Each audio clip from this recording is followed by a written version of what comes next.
శ్వాస మరిగినదే ఆశ తరిమినదే ఘోష గుండెల చాటున పెరిగిందే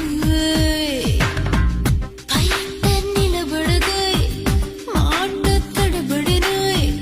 పూట గడవని పరువం పలిగిందే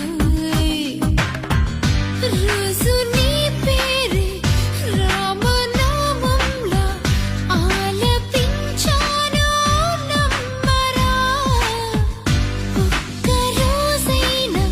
సీతలా నన్ను స్వీకరిస్తేనే చాలురా నువ్వే ముఖ చిత్రమైన పుస్తకమై ఉన్నాను ప్రతి ఒక్క పేజీ సకలక చదువుకు పొమ్మన్నాను నవ మల్లిక నేనై పూచాను